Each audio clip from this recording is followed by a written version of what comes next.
Blessed be everybody. Here we are for Black Magic Talk, episode 2. I'm here with my co-host, who is Matt Collins. Sorry. turning my hands a certain way. So this episode, we're going to talk about your shadow self. Ooh. And we all have a shadow self. We all have stuff in our shadow. Um, and I think some people sort of project their shadow self onto other people sometimes.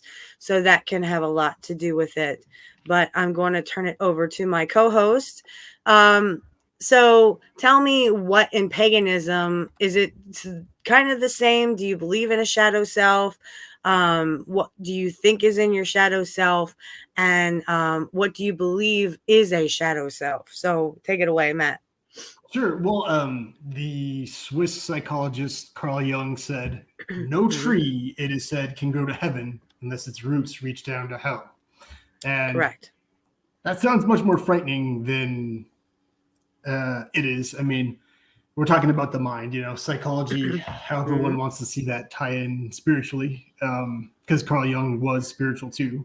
When he first started, he wrote an essay called Woden, but then he got led more toward the academic people and started being more, socially acceptable and everything. Right. But if you go back to Greece, like know thyself is a big occult thing.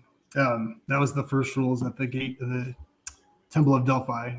And even in modern culture, you see like Legend of Zelda, the second one had Link versus his shadow self, and Peter Pan loses his shadow and has to stitch it back on, and it's a huge thing. So I was just listening to your teacher's, which is Mystery Witch School, and what she said about the shadow self. And just tell me a little bit about what you kind of picked up from her. Ooh, I mean, such good stuff. I was telling you over the weekend, I watched quite a bit of her videos, and it's great. So, yeah, I mean, I don't know if shadow work is the first thing you need to get done, but it's kind of like psychology. When you make a breakthrough, you gotta, it's not easy. It's painful. It's uncomfortable. It sucks. But if you don't deal with it, like you said, then you start projecting it onto other people, and you start thinking, this guy's got a problem with this. But then someone from the outside can say, oh my gosh, you two are like the same. And it's just because what you don't take care of, you find out elsewhere, because, if that's nature trying to teach you, hey, you got something to take care of, and it's going to pop up everywhere. It's like confirmation bias. There's a couple of movies that get like the number 23. The guy starts finding the number 23 everywhere. And it's because if you look for it, you'll find it. And there's got to be some reason. In Germanic culture, like the Nine Doors of Midgard is about a yearly book to work through. And it talks about your murk side and your bright side. And you start keeping a diary of all good things that you can think of, all the bad things you can think of. And then eventually you start realizing these bad things can be very useful if I work with myself and understand more. And in that way, it gives you a much more understanding of everybody, kind of, because everyone's got problems. Everyone's got a shadow side. Right. Absolutely. And I think when I say projection, like we had this past weekend on my other podcast show, Pro Wrestling Talk, we were going over a article about this gentleman. I'm guessing it was a gentleman. I don't want to misgender them, but it was, I think it was a gentleman that was saying, you have to like modern wrestling or else. And I was like, well, first of all, that's a projection. Second of all, I don't have to like anything that you like. I am my own person, and I can like what I want to like. So I think there's a lot of things that go into it, and people just expect you to be like them or think like them, what we would call right and wrong think. And then that can also, go into the shadow self of, where you're projecting your beliefs and beliefs and the morals that you hold onto someone else. I also get this a lot with a lot of people who think that I should be Christian. And I always try to extend the olive branch to Christians because they're the most, um, sometimes they're very judgmental um, of our beliefs and our teachings and stuff. And I always, try to be as, kind of as nice as I can be, but yet, there's still a certain way you have to handle them kind of with gloves, but you have to be stern and firm with them. And, great, that's your beliefs, but I'm very sound in my beliefs. And, I have a shadow self. Yes. We all do. Um, and I think a lot of us, when we start working on that, because we have revelations about ourselves, that everything in the shadow self is not what we project, but it is there. Okay. So I project to the world that I'm a nice person. And I am a nice person. I'm a very selfless person because, like I said, I had a full schedule today and I could have, said, hey, Matt, I don't think we can do the episode, even though I got like, 5 hours, 6 hours of sleep. Because I had, certain things happen to me today. And then, I worked at my other job and then, I got my hair done and I was just like, I'm really tired, but, I didn't want to let anybody down. We do have fans. I'm sorry, I got a new microphone and it doesn't want to stay in place. So we have a lot of fans that like us, just talking about these certain topics and stuff. So I think that me canceling tonight just because I was tired, I'm just like, I'll just work through it. So what the shadow self means to me in Wicca, and it's basically everything I don't show to the world. So I show my kindness, my niceness. I also show how selfless I can be, that I want to help everybody out, but I don't. I try to take as much time for myself. So I get my hair done. Sometimes I'll get my nails done, but it's also self-care in there, okay? But it's not selfishness, okay? I think a lot of people who are selfless, like myself, kind of get that mixed, and they kind of think like, well, if I don't take care of everybody else and I take care of myself, then I'm being selfish. No, no, no, no, no, no. Every human being needs time to themselves, okay? And uh, it's not selfishness when you say, I'd like to be by myself for a couple hours or whatever. Because sometimes I will come home and I'll be really exhausted from work. And I'll accidentally fall asleep or something. And my son will come in my room and be like, Mommy, can I spend time with you? I'm like, yes. Though sometimes I'm just like, no, I really don't want, you to be in here because I'm trying to rest. But I mean, my son comes first in my life, so it's kind of like you're that balancing act that you're doing. So the some of the things I don't show to the world is, and we all have these qualities, not just me, not just Matt, not just my son, my soulmate and stuff. We all have them.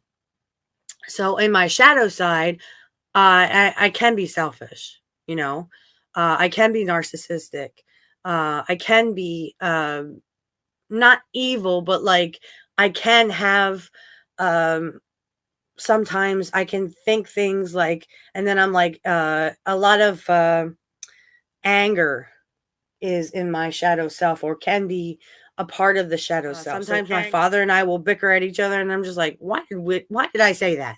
You know? It's because we all feel those emotions and they're there. And, you could say, oh, well, you're a selfish person. If someone would come up and say that, like say, someone would come up and just try to troll you and say, well, you're a selfish person. Well, I have selfish feelings within me, and we all do. So we all have a light and a dark side. It's just what we project or what we want to project out into the world. So negative and good emotions. Um, so Matt, tell me, have you done any work with your shadow self? Is it something that you have explored? Have you got any revelations about that? Tell me a little bit about your shadow self. I've been working on it a lot lately, actually. So it's funny that this episode came up. Um, just to I talk about a sort few of had a things. feeling. I sort of had a feeling. And see, synchronicities like that will happen once you start down Yes. any meaningful path, you know. Yes. And That's how that I kind got of, my job with computers. oh I yeah, sort of met the owner. Yeah, like the owner of the one company had a lot of health problems, and he walked into the gas station I was working in at the time, and he had his logo on, and I went, computer. I fixed my own computers. He goes, "You want a job?" I went, "Heck yeah! I don't want to be in a gas station the rest of my life." And it's awesome. something I went to school for. So Mhm. I thought, well, that's really weird how it just kind of all came together. And then I met my boss, Jose, who is a wonderful guy, totally smart. I mean, he's like really smart. I go to him every time I'm like, Jose, I don't know how to do this. And he's like, look it up. But no, he is super smart. Um, and him and I met, and it just all clicked, and he called me back, said you got the job, and about 2 months later our owner passed away because of his health problems. So Jose, my boss, went into business and started his own business, and it's sort of like the old business. We're just trying to keep Brian's legacy alive. But I mean, we still work on computers, we still sell them, but it was all serendipitous of how it kind of came together. And when I told that, I texted Brian before he passed, and he said, "Yeah, that's what I would call it." It was very serendipitous of how we all met. He walked in the gas station I was working in. I wasn't happy with that job, and I was sort of, looking around for computers. Excuse me, I'm so sorry. And it just like seemed like Brian just walked into my life. And boom, there I was. I was doing a job I love. I love tearing computers apart. That's some of the synchronicities that I've seen in my own life. And then when I started my podcast, I was more worried about the audio side and the downloads of the, on Spotify and stuff. But I wasn't seeing the real picture of going on YouTube and going on Rumble and stuff and actually doing that to it as opposed to, just doing the audio part. And I was like, well, I don't know if I'm pretty enough to go in front of a camera. But then when I met Kit Cabello, uh, he's like, "Yeah, I'll go on your show." And I'm like, "Oh no. Now I gotta get in front of a camera. I gotta make up and the whole thing. I gotta look good. And I'm just like, what are people gonna think when they see my face? Um, and then like people are like, "Oh, you're so pretty. Oh, you're so knowledgeable about this and knowledgeable about that." And I'm like, all right, then this is gonna work. And then, I approached you. I was just like, I want to talk about Wicca and I want to talk about paganism and stuff. And I was like, I'll talk to Matt. So I mean, I literally have, in a sense, if you break it down, I have my podcast, plus I have Pro Wrestling Talk, plus I have this show. And so I have like 4 jobs that I do. And I'm a single mother, technically, in the eyes of the government. I'm a single mother until we do the do until we do the duty. Um, which is funny because his birthday's coming up here soon too. um, but anyway, and yesterday we had a great show. It was a birthday bash for Kurt Hennig, my favorite wrestler. And it was almost 4 hours long. We were on the on the internet or we're on the recording for at least 4 hours long. Almost. It was 3 hours and 23 minutes that we were on, and we were doing trivia. We were laughing. We were talking. I kind of did, a little thing with Kurt, kind of like they could listen to an interview with Kurt. So it was a real good time, and the synchronicity of how that all came together, I've started to see that now. But anyway, back to our shadow selves. Matt, you take the floor. I'm not going to talk anymore. So how would you what would you say if someone said, "Well, you're selfish, Matt"? How would I you answer would, that question? like you were saying, there's a great old quote. I forget exactly how it goes, but it's something like, you have to drink from the well first before you give others. Because if Yes. you're thirsty, how are you going to be able to help other people? Mhm. Um, and that's not really selfish, like you were saying, it's self-care. And Mhm. that's something that's so overlooked today. We just live in such a busy world where everyone Mhm. expects you always to be on the ball, always to get done what you usually get done. Yep. No matter And how it's tired just you are from a exactly. 3 a.m. smoke alarm going off, or it was chirping. It was, and I was just like, Dad, shut it up, please. I got to get to sleep. I got to work tomorrow. So, yeah, I do see that. Um, what would you say are some of the negative aspects of yourself? Oh, definitely anger. And Mm-hmm. um, before I had my son, more so. And that was the life-changing revelation, of course, probably for everyone that's ever had a kid or a pet, even to a probably lesser degree. But it changes you because you can't be selfish anymore to the extent that you were, because Yeah. you have to make sure they get fed. You have to make sure they have clothes and make sure they, all that, which you have to do for yourself too. But it's different when you care for someone else, of course. Right. Um, so I think And it's because they important. are, I'm sorry, go I'm ahead. sorry. Well, I was just going to say it's important to have a positive release for that anger. So you Right. go run or something so you get it out of you. Right. I'm the same way because I'm also a mother. I've noticed that, yeah, there's a lot of things that I used to do that I just don't do anymore. Like the time to myself, I'm just like, I'm really tired when I come home from work.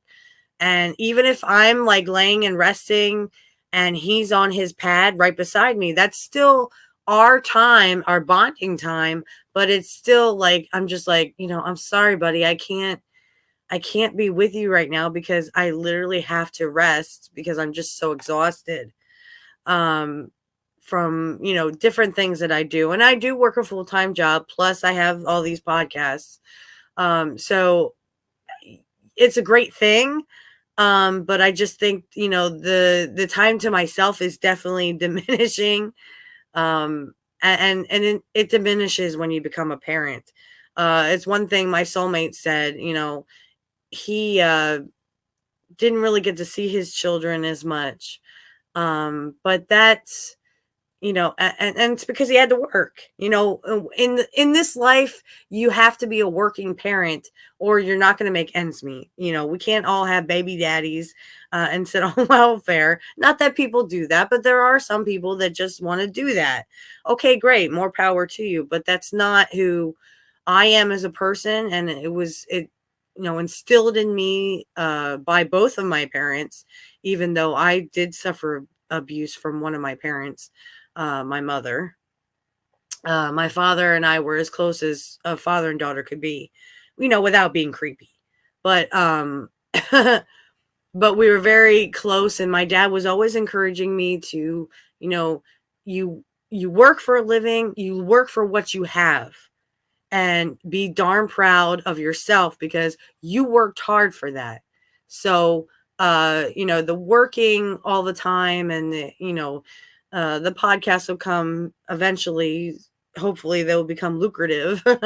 um, and maybe I don't need the other job, but though I can't see myself not tearing computers apart for a living because it's something that, I really like to do. Um, and I always get oh, I wish I was as knowledgeable as you. Well, look, not everyone can go to school. So, what I like to do to my customers is say nobody is ever stupid when it comes to a computer. What I say is we all learn at our own pace.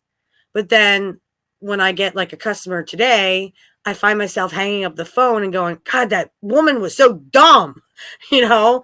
So that's my shadow self. I'm projecting my anger out because she would ask me questions that I felt for her. I felt bad for her. But I was more angry at the people who had scammed her. So basically, a woman called up today and said, I think I might have got scammed. Can you remote into my computer and see if that's true? I said, first of all, ma'am, even if I remote in, I can't really tell you if you've been hacked or not. Okay. Second of all, remoting into your computer when you've been supposedly compromised would only compromise my network at work. And that's what we want to avoid. I said, so you're going to have to come to me and I'm going to have to check this out without it being on the internet. And she said, well, I live in da da da, which is like an hour away from here. And I said, well, ma'am, I'm sorry, but that's the way it has to be because um, it's not good to put it on the internet if you've been compromised. What happened was she called a number she did not recognize and they tried to sell her something. And I said, well, did they ask to remote into your computer? She said yes. So there's your first mistake. Never, ever call a number back that you don't know. But she thought it was Comcast because around this area and other areas, Comcast is very prominent here. Okay, I get that, but still, you let them remote into your computer. So now you could be compromised. So if I remote into your computer to see if you're compromised, they can now get into my network and wreak havoc on my network. So it's not a good idea to remote into someone's computer when you think they've been compromised. Pretty much what we're going to have to do to her computer is pretty much start from scratch. So reinstallation, which I call going nuclear on the computer because, that's pretty much what we have to do. We have to take all the files, we have to scan them, make sure there's nothing wrong with the files, and then we have to literally wipe away her OS. So if she has any programs on there, we don't do programs, we just do the files. So it's usually something that customers get angry about, but that's what we have to do to get their computer back to not being compromised. And I've had a slew of customers come in and say, no, I didn't call the number back. I'm not that stupid. And I've had a gentleman that I told him, I said, you really shouldn't save your passwords on Google because if someone gets into your computer, now they're you. And now you have those auto logins. They can auto log in as you and they can take your password and stuff. And literally this guy thought I didn't know what I was talking about, came back a few months later and said, I had several $100s taken from me because they were able to get in to his computer and in his bank accounts because he would auto log in and now they were them. So, and that's my shadow self coming out. That's that anger because I was tired and irritable today. And I tried not to be mean to my customers. I always wait till I slam the phone down or I put the phone down. And then I'm just like, oh, that person was so stupid. But you have to realize that's just me because I'm irritable and I'm tired. And yes, I feel guilty that I did that. I was just like, that person's not stupid. They were just asking questions because they don't know any better. And especially the people who are scammed, I always feel bad. and that could seem like I'm getting angry at them. I'm actually getting angry at the person who scammed them because why can't you just get a job instead of scamming people, right? So, hang on one second. Okay. I always feel like, when my shadow self comes out is what I'm getting at, that I always feel guilty afterwards. Like I didn't want that person to see what I was really thinking when I was irritable and, very tired. So Matt, explain a time when you had your shadow self come out and then you felt guilty afterwards. Oh, well, another thing I was going to say is being judgmental Yeah. was a huge problem for me, and I didn't even see it. I did not even see it until I worked Okay. with someone for a while. And then they kept giving me little hints. And eventually I picked it up. It took me a little bit. And then I was like, oh my God, they're Being talking about judgmental in what me. way? Can you explain? Gosh, just like you were just saying, like, oh, how could that person make that choice? What a Nimrod or whatever. It's you Right. like again, you got to get to the core of what you're getting at. You're not really calling them an idiot. You're just thinking, how could anyone think that? But then you think, well, I've been doing this for 20 years. When I started, of course, I made mistakes because that's how we learn is by making mistakes. Right. Um, so, you got to take a step back. In Greece, or the army even uses what's called, I think it's called stoicism or stoicism. And it's not suppressing your emotions, but it's taking a step back and not letting your emotions dictate your immediate response Right. because you don't want to just punch someone because they made you mad. You got to sit back and think, okay, why am I upset about this? What's Right. really bothering me? Um, yeah, and I mean, like in my teenage years, yeah, I was angry if I would get into a confrontation with someone. That just would be my first response would be to be angry, and I wouldn't even think anything about it. It just was my natural defense mechanism, kind of. Right. And then, like I was saying, when you have a kid, you can't be angry because it's like getting angry at an animal. Yeah. It's this little innocent being, and it's not going to get you anywhere besides make them cry or something. Thankfully, I don't know because I stopped being angry, but I can only imagine. And then so you start thinking, okay, what other ways can I deal with this? What is the problem? And then you start, doing the actual shadow work instead of just, there you go. We need Hmm. to act instead of react, is what it kind of comes down to, in my opinion, at least. Right. Like recently my son came to me and said, "Oh, I didn't pee in the potty. I peed on the floor." Well, why did you do that? I don't know. Well, guess what, bud? There are consequences for what you do wrong. And that's if you pee elsewhere and not in the potty, then you will clean the entire bathroom. And I've kind of learned with him that because my son hates when I get angry. He does not like it. He always goes, "Is it going to be okay, mommy?" And I know he's trying to comfort me, and I've done a lot better. I get to the point where I just look at him and seriously go, "You will clean that bathroom if you do not follow directions." And he knows, "Okay, mommy, I'll do that." I don't even have to raise my voice anymore. I don't have to yell.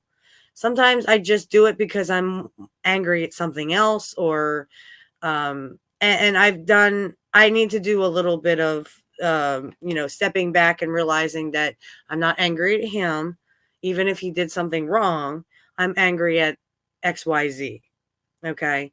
Like if I had a customer yell at me at work, even though, I'm angry about that, sometimes I will project it onto my son. And I do feel bad, uh I'll yell at him. I used to yell at him, and then I would go in my room for a little bit, and then start crying and be like, why did I just yell at my son? I'm no better almost than my mother, though.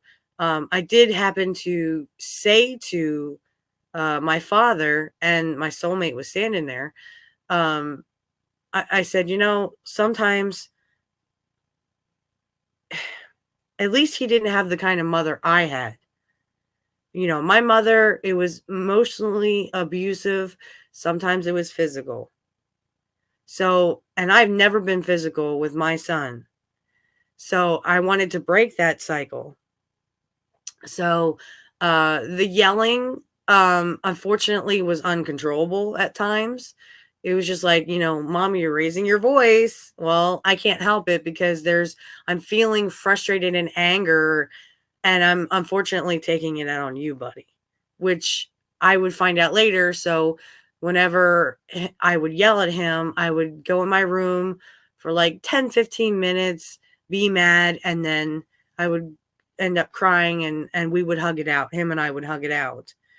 But I've never been physical with him. I've never been emotionally abusive to him. I'm always like, I love you. I'm proud of you. Like he just lost a tooth here the other day. And I said, I'm so proud of you, buddy. You're just growing up so fast. I said, stop that stuff now. Because they do grow up so fast. He'll be 8 this year. And, I was thinking about something the other day. My niece is going to be 18 this year. And I remember when she was a tiny little baby in my arms. Um, so, but getting back to what we were talking about, there are times where I do kind of step back and I need that 10, 15 minutes of just being angry in my room by myself. Sometimes, like I said, I'll bicker with my dad. I don't see, the funny thing is I don't yell at my soulmate. I don't bicker with him. I don't him and I always play fight. Like,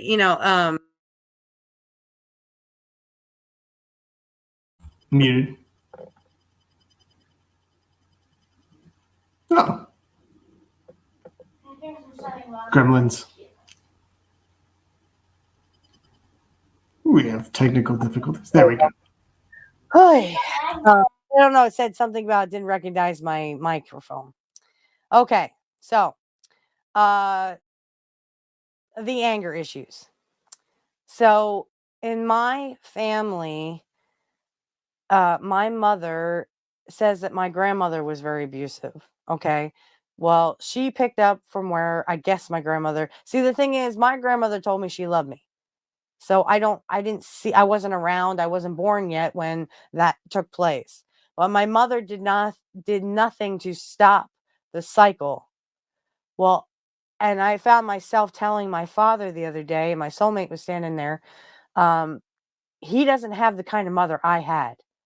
Because if I had done that with my mother, I wouldn't be able to literally sit down. Or my mom probably would have beaten the crap out of me to where I couldn't walk or whatever. Whatever she would decide to do on how to correct me. Okay. Um, and it was more extreme, because I'm guessing that's how she was treated. But I wanted to stop the cycle. So when he does something wrong, I'll say, next time, bud, if this doesn't happen, this will happen. So he understands that, when he cleans the bathroom a couple of times because he decided to pee on the floor and not in the toilet, that it's his discipline, but at least he's not bruised in any way, and he's not emotionally scarred. Like in my head for many years, I would hear my mom's voice, "You're a horrible, selfish daughter, and you'll never amount to anything." That's something my mom would say constantly to me. Okay. When you're dealing with that kind of emotional pain, especially when I am something, I'm somewhat of a success. My podcast is up to 8,000 subscribers. I'm sorry, 18,000, excuse me. My goal was 20K. And it looks like we're going to reach that goal. So I am something, I have made something of myself. Regardless of what my mom says, I am a good person. Excuse me. And I chose that way back in the day. Same thing with my soulmate. Him and I, um, we don't yell at each other because there's no point. I'm not mad at him. He doesn't do things to make me angry. Excuse me. He does not do things to make me angry. And I think that's why a lot of people think we're an enigma onto ourselves, because we don't fight. We don't argue. There's no point. Um, when couples have, see, the thing is, we were told all our lives, oh, arguing is normal. It's normal in a relationship. And if you're not arguing, then you're not communicating. Mm-mm. No, that's just what the so-called experts will say. And really, psychologists, they sort of they have their mind in logic, not reality. Reality is you can find someone that you just don't argue with. And it's not that we are very submissive to each other. We just we would rather talk everything out. If he has a different opinion from me, and he does, about things, I will sit there and listen because that's what couples should do. They should sit and talk and listen. I know in today's age that doesn't always happen. And everyone's busy, everyone's working, everyone has to work unless you are of the age of, retirement. Um, you know, it can it can be like very hectic on a couple and a married couple even, and we're not even technically married yet. So, but we will get to that point. But we're very happy with our lives as they are now. And yeah, we do say I love you a lot to each other. And we do laugh a lot, and that's good. But I think when it comes to, your shadow self, a lot of people can, you know, uh take it kind of take it and use it against you. So when they say, "Oh, you're a selfish person," like my mom would say, "You're a horrible selfish daughter." Well, yeah, I can be horrible. I can be selfish if I want to be. I have those feelings inside me, but that doesn't mean I am. And that's not what I project to the world. That's not what I want to be. I don't want to be selfish. I don't want to be narcissistic. I don't want to be an evil person. I don't want to be an asshole. Maybe sometimes I do, and I will project that then. But a lot of the negative feelings we feel, some of us, like me, try to bottle them up inside and don't understand why it comes out in inconstructive ways. So, like, we can be condescending to people, and then those people don't like us.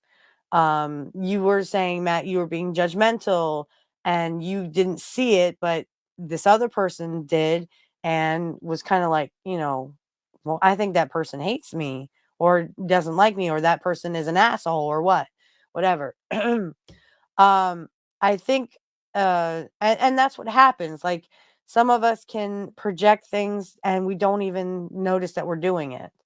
So, like me talking all the time. I'm sorry, Matt. uh, No, so in you know your something that happened during my initiation, real quick before you ask me that, is Go ahead. crying. I was raised pretty much that crying's for girls, and you don't cry Right, unless like you get your finger chopped off or something. right. Oh, and there goes my camera. I am still on, but Okay. So, go ahead. You were saying. yeah, so yeah, I didn't cry for a long time. I mean, there would be 10 years between crying, and during part of my initiation, I just bawled my eyes out, and I mean for hours, and it felt so good. And I think that crying can show that you are possibly imbalanced if you cry all the time. But I do think it's very releasing and nourishing and good for you to cry sometimes. And I think we're at that point in life where we need to start recovering from. I mean, some people probably need to be more tough as far as the kids growing up. But then again, Right. we've come from a lot of eras of really, really rough people that had to go through wars and the Great Depression and all this stuff. My dad, And we who's need to start, ex-army. yeah, we need to start healing from that. And like you were saying, break the chains of the generational curses, because Right. that's just more shadow work for everyone to do. Right. And we pass it on to our children even accidentally, because we do Mhm. bottle up stuff. And that's where, yeah, I do find crying to be really helpful. Not like purposely crying, because I didn't try to cry, but once you start doing this kind of work, it does happen. Now, do you or have you ever cried in front of your son? I have, yeah. As a matter of fact, I did that time he was in the room with me and didn't say anything, so I guess he didn't think anything of it. He actually doesn't cry, and I've never told him don't cry. He very rarely cries, but I definitely want him to know that it's okay to cry and it's Yeah, normal. see, right. And my son does cry, but it's because he is either frustrated or he's sad about something. So like if uh he doesn't cry as much anymore, but when they're younger, even when they're boys, They do tend to cry a bit. Um, but I've always comforted him. I've never been like, "Oh, stop it, you're a boy. The boys don't cry." Um, it's always, "Oh, come here. Mommy will make you feel better." And usually it's because he'll cry because he was sick a lot. So he had a lot of ear infections, and I know the pain is in there, and with my sinus infection, trust me, I would cry too if, I had to deal with that kind of ear pain that he had to deal with for so many years. And now we finally got his ear infections under wrap. And then of course, 2 weeks ago, he got the flu. So, and then he gave it to me and it turned into a sinus infection. And as a girl, and I can be honest with this, even as a girl, my mother got angrier when I would cry. So there are times when that was seen as weakness, even even though I was a girl. Okay. Now there are times where I try not to cry, even if something is truly bothering me. And my soulmate can usually say, the look on your face, tells the story. Like he can, it's almost like we're so evenly matched that he can tell when I'm tired. He can tell when I'm not feeling well. He can tell when I'm upset. I'm angry and I need to express some things. So usually what I do with him is we'll turn on country music because we both like country music. And if I didn't have this crap still around in my throat, he would ask me to sing because he loves when I sing. Um, and I do admit I did have a good voice. I've been singing since I was able to talk, and it was such a great outlet for me. But there are times, yes, where I just can't help it. I have to cry. And try, and I can't remember I think the last time I cried was it's usually around that time of the month that ladies that know what I'm talking about. I will get very emotional around that time, and it's something that you have to understand with a woman, because I'm sure, Matt, you've had women in your life. And like I said, it's none of my business what happened with you and your ex. Um, uh, but you have a treasure of your son, and that's good. My son, unfortunately, will have to learn the essence of a woman. Okay, and around that time of the month, um, because I am more emotional, and with my cycle the way it is now, I am very, how do I put this without giving it away? Sometimes I feel very unsanitary. Okay, I feel like, ugh, I don't even want to think about what's going on. Okay, so I will be very, even when I move around or if I bend over, I feel very unsanitary. And it is kind of gross that it happens like this, but and I'm not even really saying what, it is. But it can be times where I'm just like, oof, I need to go take a shower because I just feel very unsanitary. And then, um I feel so much better when I come out of the shower because, I feel at least like a human again, that I've washed myself, and I know that I'm still very unsanitary down there, but I'm still, I'm clean to a point. And it's something that my son doesn't understand because he's a guy. He will never have to understand what that's like. And I always tell him that. I said, be lucky you're not a woman that you don't have to experience this. But my son has learned that, oh, here, mommy, he'll hand me a pad or something, like when it's that time of the month. And, I'm in the ladies' room. He'll hand me a pad or two, depending on which one I need. Sometimes I need two. Um, and that's where the unsanitary part comes in because you need two. Um, and he will just hand them to me and then just walk out of the room like nothing ever happened. So I'm hoping his wife or girlfriend, if he decides to be straight, if he decides to be whatever, I don't care. But if he does have a wife or a girlfriend, he will understand later about the curse. Um, as my mom used to call it, the curse. I would say it sort of is like a curse because mine is over the top since I've had him. It was never this bad, even before he was born. And he kind of, after I had him, I also got very bad acid reflux when I was pregnant with him. And that acid reflux has not gotten better. I mean, it has with medication. I take acid blockers and I feel much better when I lay down and I don't go because the acid's up here and I've fallen asleep and the acids come up here like and I can't breathe. So a lot of things have changed since, yeah, since I was pregnant with my son. And again, I don't blame him. I'm gonna admit it. I spoil him. But I spoil him more with love and affection, and I love you and I'm proud of you. Which is things I rarely heard when I was at home. Even and his father, I can honestly say, does show him, excuse me, the old Perry Mason. My son loves the Perry Mason theme. Yep. Mm-hmm. Oh, you're muted. Why are you muted? I There do you are. sometimes background sounds. Oh, okay. So, anyway, we keep getting off topic here.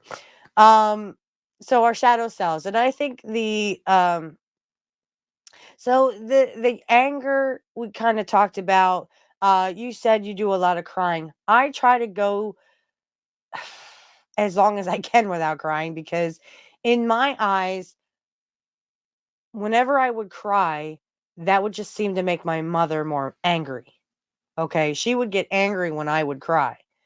And so when I'm around other people, such as my soulmate or my dad or my son, there was one time I cried because I did something stupid.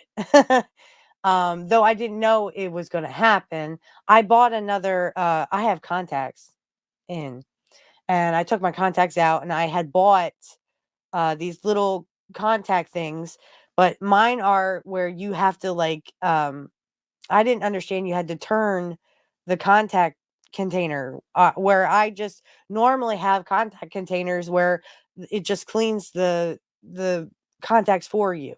But you have to leave them out for like 6 hours because my cleaning solution has like 2% peroxide in it. But that's to clean, and after like 6 hours, it turns into a solution and you can wear your contacts again.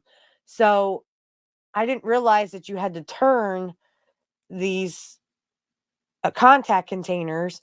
You had to turn the top, or it literally sat in peroxide all night. And then when I went to put it in the next morning, oh no, peroxide! Ow! Um, and I ended up crying a little bit in front of my son. And he runs to his grandfather and goes, "Mommy's crying." He goes, "What's the matter with you?" I'm like, "I just totally burnt my eye with the contact solution because it didn't turn into solution. It just sat in the peroxide without the if you have to turn it, but I don't know how long you have to turn it for. So I just got rid of those. Um, but when I cry, it's usually in front of my soulmate, and it's usually because I'm either frustrated about something, and sometimes it's something I can't control. So most of the time it's something I can't control, but I still feel frustration, and that's how I get out my frustration. Um so like my woman's cycle, I can't control that. I mean, I could take medication, but then I would be afraid I'd screw it up even more. um so I just kind of deal with it. I just kind of go through the motions, and when I know it's that at that time it's really heavy, I will, do things accordingly. Um and I'm always saying to him, "Oh, I just feel so unsanitary. I got to take a shower." Um but if I'm at work, I can't always do that, you know what I'm saying? Excuse me. So being unsanitary at work is kind of, you kind of can't just jump in the shower. But but he knows that when I cry, it's out of frustration, even if I can't control it. And I remember I used to go to these seminars for work for my one of my old jobs, and women were like, "Why can't I always be in control of everything?" And I kind of sat there like, "Are you kidding me? You can't control everything, ladies. What is this?" And just some of these women's story was like, "Oh, well, when I come home, I expect my husband to do this and do that." And I'm like, "He's a guy. You have to tell him what you want." I'm like, and I'm dumbfounded because I never acted like that. I never was the one who was controlling. Usually a lot of my exes were controlling. Um, and then when they got with someone else, that person would control them. And it's kind of like they're like, why didn't I just stay with her? She didn't tell me what to do. Um, I never wanted to be that person because that was like my mother.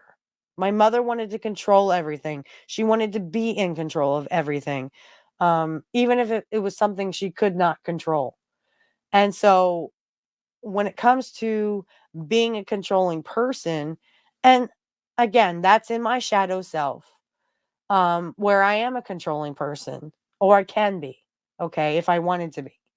And sometimes I say things and I'm like, why did I say that? It sounds like I'm ordering someone to do something, you know. So I will ask someone to do something for me. Instead of, hey, go get me a, you know, I find myself correcting my son a lot. He'll say, "Get me water, mommy, please." And he'll go, "Please." Okay, thank you.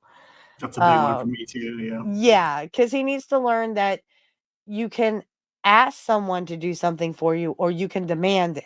And that sounds like you're being controlling. And I said, "You are not in control here, honey. I am. I'm the parent." But I don't say it condescending and I don't say it in anger. I just say it, hey, kindly, gently reminding him that he needs to say please and thank you. And he needs to, for example, he'll tell my dad to do something and I'll say, please.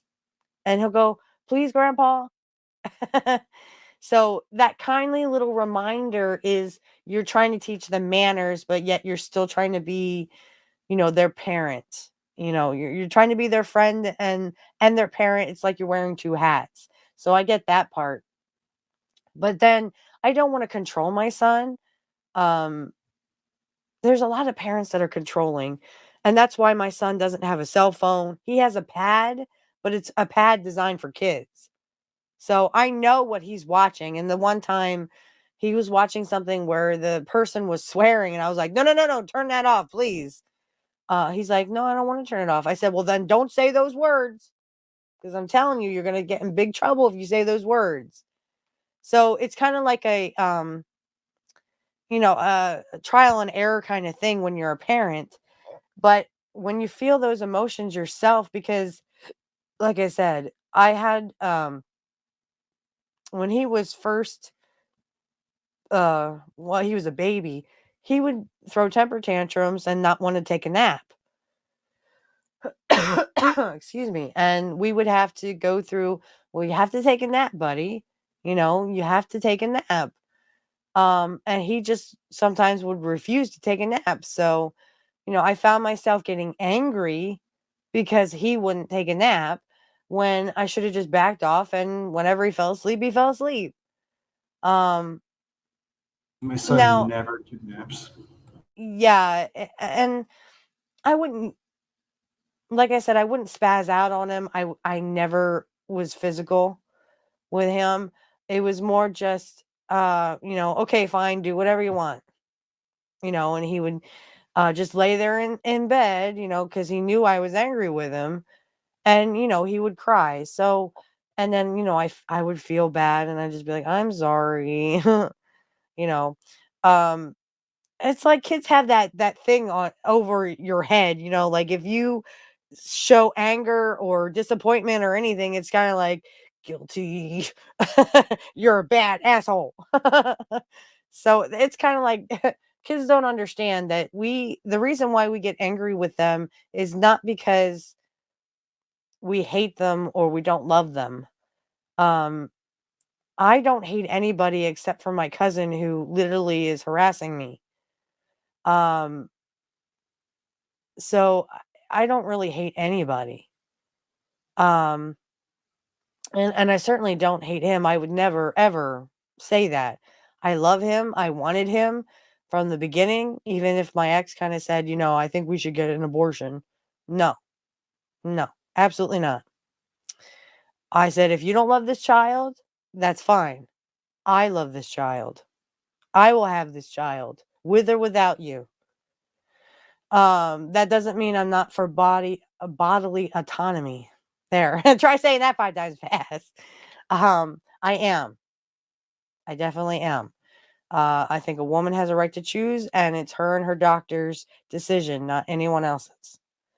So, there's the other thing, when we deal with certain decisions in our lives, it's like that damned if you do and damned if you don't, the catch 22 situation.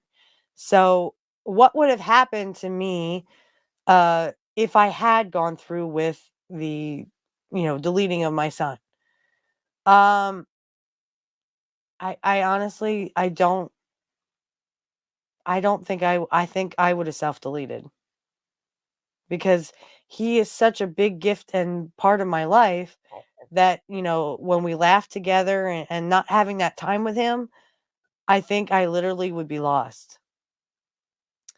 So, So many lessons from my son. I can hear you out. right. So, and that's in our shadow selves. Kind of like when we think of like, well, what could have happened if this happened? Could we see ourselves going through with that?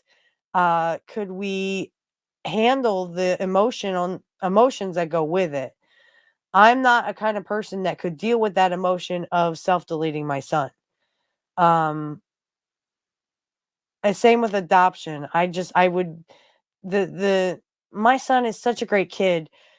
He just loves life and he loves to laugh. So being without that in my life, I think I would self-delete. And that's not something I would wish on anyone, but it's something that I actually would have to sit back and ask. Because there was something that Jimmy Dore said the other day. They were talking about how the rich want to put chips in all of our brains and control us. And it's like, stopping thought crime. Okay. So they pretend it's like, oh, stopping thought crime, but they just want to control all of us.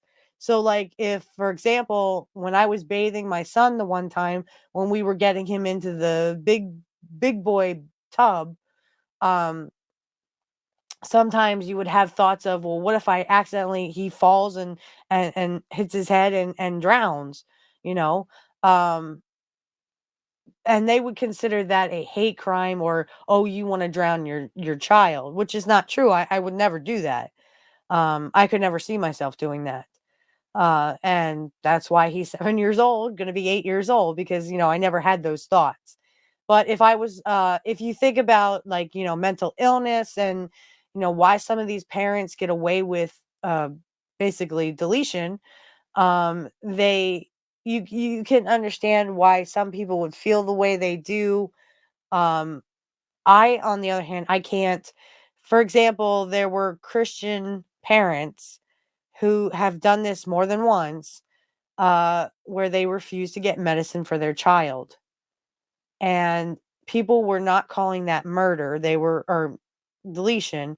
They were calling it, oh, well, whatever the parents want to do. Okay, but that in my world, because I don't think like that. I don't think like, oh, well, if the goddess wants them, they can have them. No, get a medicine, man. Let's not be stupid here. But that's what some people will believe because their beliefs are solid. If the whichever god you pray to wants them, well, they can have them.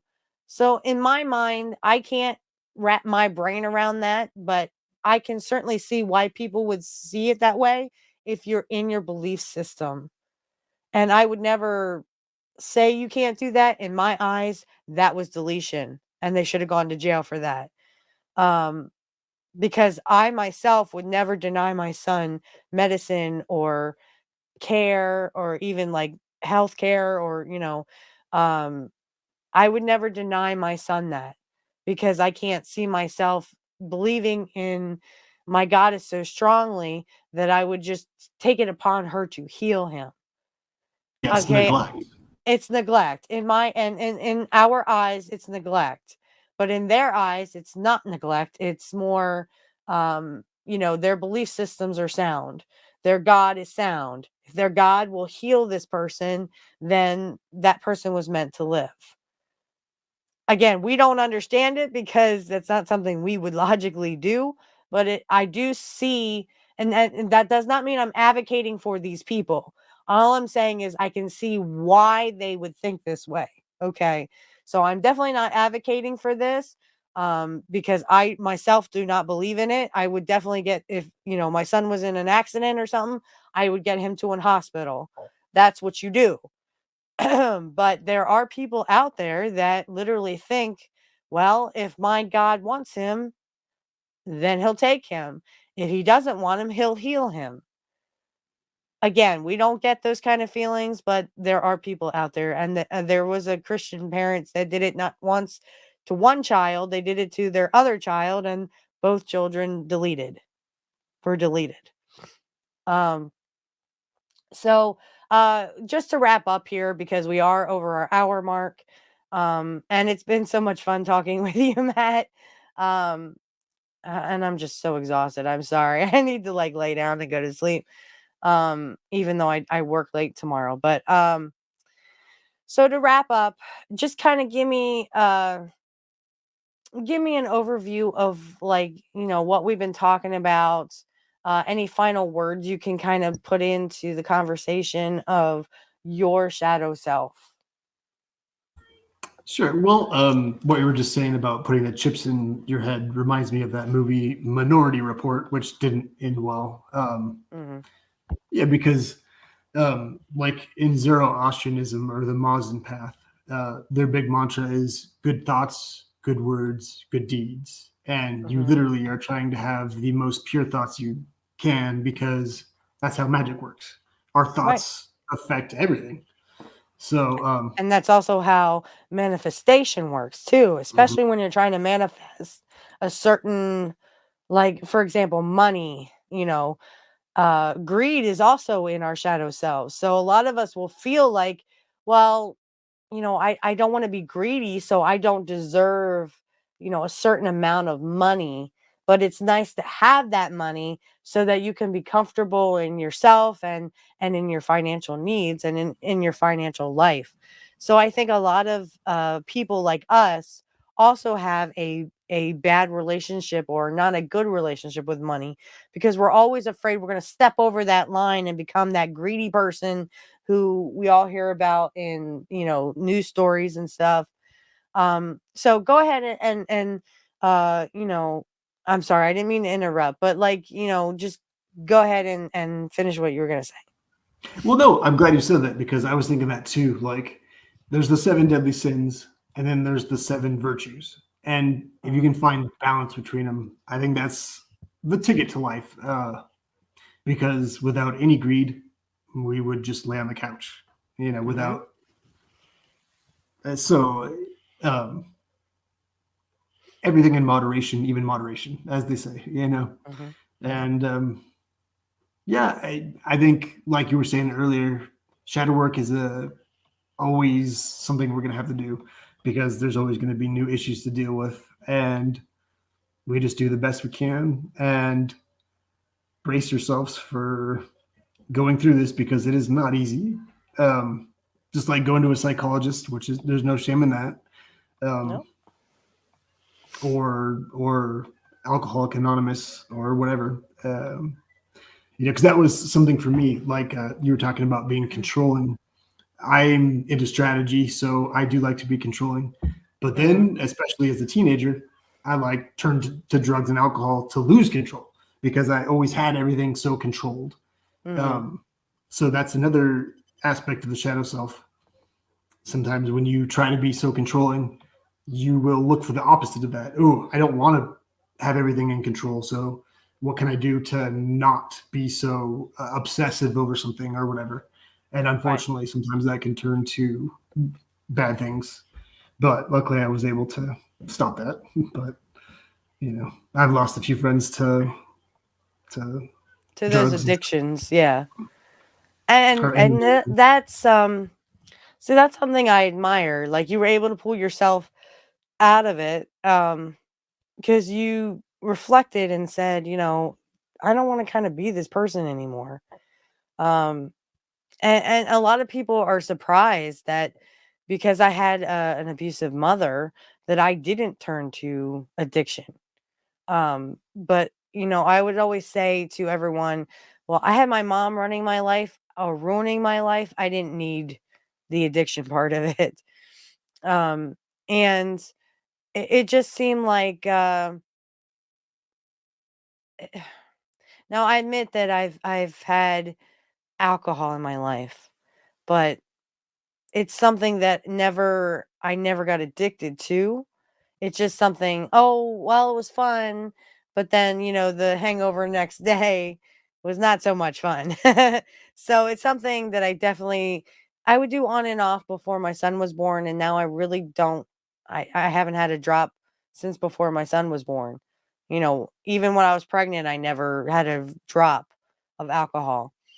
Um, it was something that, we just did casually and, just to have a break and have a rest, but, it's not something I ever got addicted to, um, thankfully.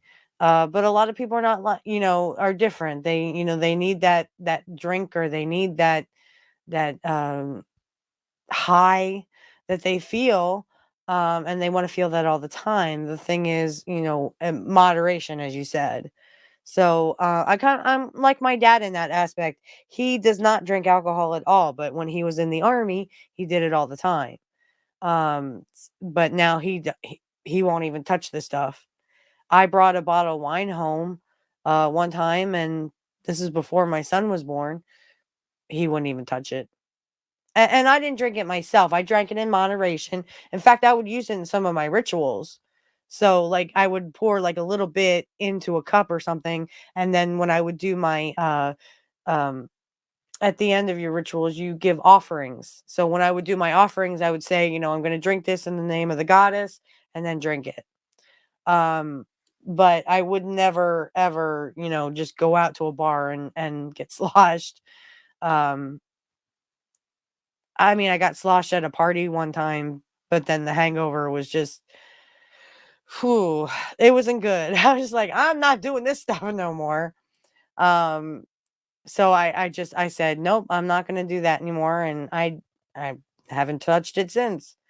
So, but it's not like I wouldn't, just like I said, in moderation. Um, but I don't seek it out. I was standing at Sheets the other day, and I was just like, they had a strawberry wine there. I was like, ooh, I love strawberry. I love strawberries. I could eat them all day. Um, and I did when I was little too. I used to get like really rosy red cheeks because I would eat too many strawberries because I just love them. And they had a strawberry wine there, and I was like, ooh, I'd like to try that. But again, I'm at work. And I was afraid if my boss would see me with a bottle of wine, he would not be so happy. So, but he said he didn't care. He knew I wasn't going to drink on the job or anything. Um, but I think that uh, um, I've become a stronger person because I was able to say, I don't need that stuff in my life. I got my mom abusing me, and my escape was, wrestling, it was music, it was writing. Sometimes I would write little short stories.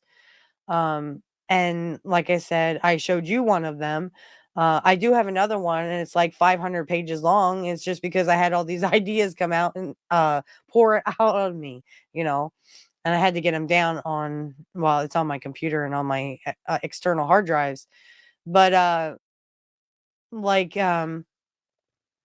all that stuff was an outlet for me, and, daydreaming, and I had all these outlets that I could have done instead of addictions.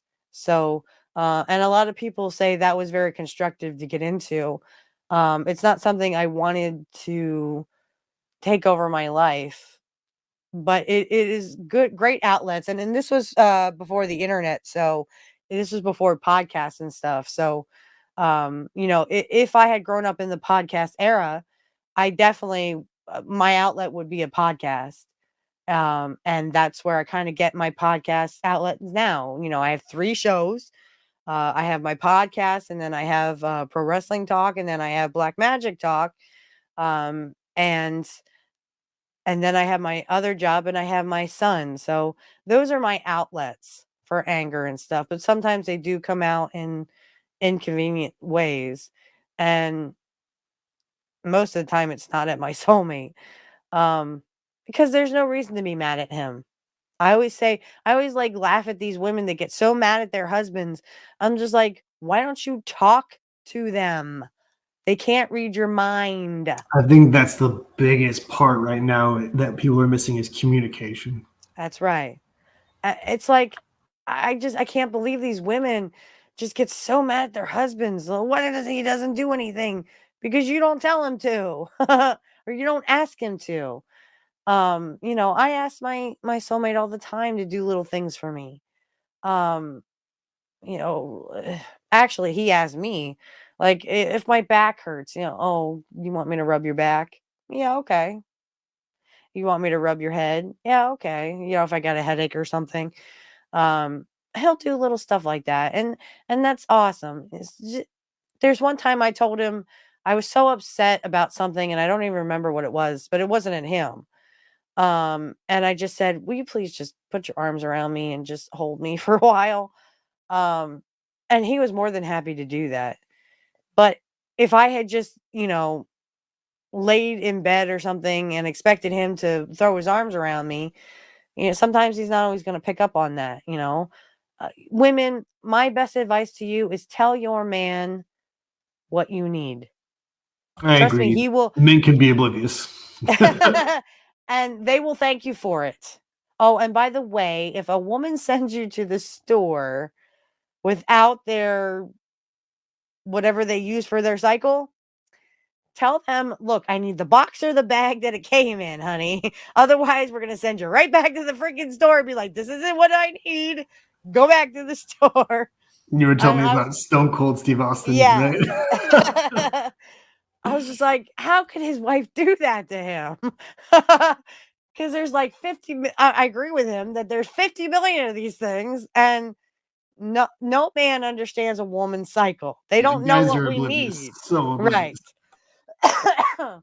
So, like, if I would ask my dad or ask my son when my son gets older, hey, go to the store and get mommy some cycle things. Here's the bag that it came with. That would be helping my son. Not giving him the bag or the box that it came in is not helping your man, your son, whoever you're asking, unless Or it's you. yourself who knows your, cycle and what you need. You need to communicate that.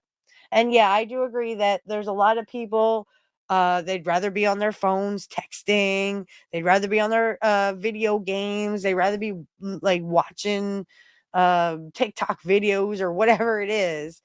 Um, and really, we need to come back and we need to start talking to each other. And I think that's why not only is my soulmate and I very evenly matched, but also we have tons of things in common. And, I tell him what I need. I think women have sort of forgotten that, and that we just expect our men to, read our minds, and they're supposed to know everything about us. That's not how a relationship should be, and that leads to a lot of arguments, which is something a psychologist won't tell you. They'll just say, "Oh, well, you need counseling, or you need couples counseling, or you need this, you need that." Um, what couples I think need is that you need to communicate with your partner and tell them when you're feeling frustrated.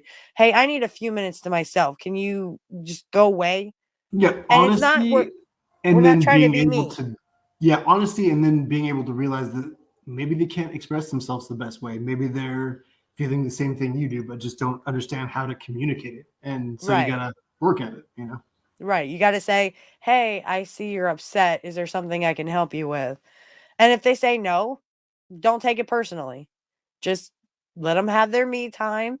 I do allow my soulmate to have his me time when he goes to see his kids and grandkids, or if he, whatever he wants to do. If he wants to, go somewhere, see somebody, go. Have that time and make sure you have a good time. Um, I always stress that because, whatever he needs to feel whole, sometimes he doesn't need me. He needs his kids, he needs his grandkids. He needs his me time. So I get that. Um, though a lot of our time is spent together because we just like that time that we have. But there is those times where he just needs to be with other people, not just me. So, and I don't take that personally because I there's times where I just need to be with my son. There's just times I need to be, alone. So, and try telling my son that. um, but it's not being selfish, and you're never your shadow self is there, but it's what you decide to act on. Okay? If you want to be an asshole because you're going to act to that. You're going to react to that. If you want to be a good person, like most of us, you'll be a good person. So it's whatever is in your shadow self, but whatever you choose to act on is what you will project out to the world, is what I think we're both all trying to say when it And comes to your sometimes you shadow just gotta tell self. someone, today Hmm. I'm in a bad mood. I'm sorry if I, act out or act weird or something. I'm just going through a lot or whatever. And Yeah. usually people are pretty understanding, but Yes, and they I, will step back and let you have that, whether it's grief or anger or depression or whatever emotion you're feeling.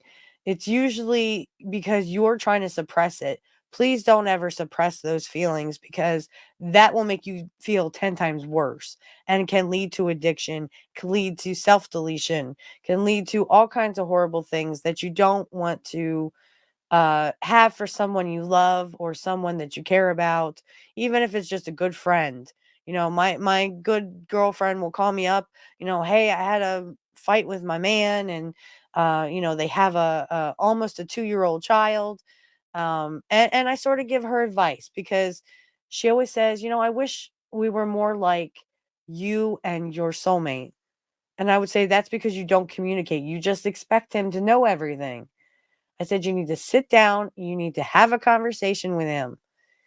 Well, and, she'll find some excuse not to do it. I'm like, I would tell my good girlfriend, that I'm like, "You need to sit him down, you need to tell him," because she's also had an abusive mother, and, that's kinda why her and I are friends, why we became great friends because her mother, she lives with her mother, can't get away from her mother like I could, where I could go live with my father. She can't do that because her father really has nothing to do with her. So she's all up in it with this abusive mother who's still abusive even when she's an adult. She's older than I am. She's 38 and will be 39 this year. Um, so for her, my biggest thing for her right now would be you need to sit your man down. When you have an argument, sit him down, explain to him how you're feeling. Say that it's not nothing to do with him. You need to stop shutting yourself away from him. He's trying to help you. Sometimes when we're being abused, we get mad at, and I agree with Jimmy Dore with this. We get mad at the person who points out that we're being abused, not the person who's abusing us. Um, for the longest time, I blamed everybody else and myself of why my mother was treating me this way. And I just came to the realization that it was her that I was supposed to be mad at, but I was mad at everybody else who would point it out. And there just comes a time in your life where you're just like, I don't need you in my life. I don't want you in my life anymore. That doesn't mean she doesn't see my son. She gets to spend time with my son, but her and I have not communicated for over 3 months. And that's because I just, in my infinite wisdom, need me time away from her and away from her abuse. So, that's the best way I know how to deal with it right now. That could change in the future. It may not. But there comes a time where you have to put your big boy and big girl pants on and you have to sit them down and say, look, you treated me like crap. Now I need my time to go deal with it, you know? Yeah, time is the greatest healer. I totally agree with that. Right. Even if you don't tell them, look, you abused me and that wasn't fair. There's still, you can still, even if you do it spiritually or like you, if you are good at imagery. So some witches are very good with imagery, and that's also can help you a lot in your manifestations. If you're great with visions or visionary things or imagery, manifesting will probably come very easily to you. There, I have had conversations with, where I imagined myself being a, 10, 11-year old child and talking to my mom and saying, mom, this was not okay. This is not okay that you did this to me. And, how my mind would think she would react to it. And then, I need to have another conversation like that. But it's something you can do and still fix your inner child and also your inner self. But also, it can help with healing and letting go and forgiveness. I've forgiven myself for the abuse. I have not forgiven my mother. So I think there's still more work I have to do. I do have to have some more conversations because there are some things in my past that I need to deal with and deal with it in a constructive way. And that's one way, excuse me, that you can actually have a conversation with your past, person who was abusing you or didn't treat you right. And you're still holding on to that. But we've overstayed our welcome. And I would like to let everyone know that next week we will be having a special guest. Why don't you talk about that, Matt? Sure. Yeah, I'm excited to have on authoress Sonia Smith from the UK. From So the that'll be great UK. fun on So we're April gonna, Fool's Day. yeah, on April Fool's Day, we're going to talk about the old ways, the old English ways, which I'm very excited to learn about because I used to watch Ghost Adventures and they would have on Lady Snake from the UK. And I always wanted to talk to her, and because she was a witch. And, I always loved fascinating other countries, learning from other countries about other witches that are, you know, um, how are they getting on, so to speak, in other countries? Are they just as, you know, discriminated against, or, or how do they do their rituals? Is it different from how we do it here in the US? So that's going to be very interesting. And I'm so glad we get to talk to her. Uh, you can forget the April Fool's Day. Um, but it will be very exciting to once again, learn about the old ways, what we came from and where we're going as a culture and a species and a whatever this is, this consciousness that we all have. But I thank my co-host for coming in tonight. Like I said, I wasn't feeling the greatest, and I had a very long day, especially this morning. What happened this morning was just, I was like, at work trying to, but I actually have got a second wind, and I feel, a little more alert. So, but I thank everyone for joining us. Matt, thank you so much. We will see you next week with the author. What was her name? Sonia Smith. Sonia Smith. and we're just gonna have a great time talking to her. And until next time, everyone, blessed be. Have a great weekend, and also celebrate the full moon is tonight. I was going to actually do the ritual on here, but I don't think we have time for that. But I hope everyone celebrates the full moon with us. Blessed be, and I hope everyone has a great week. And we'll see you next week.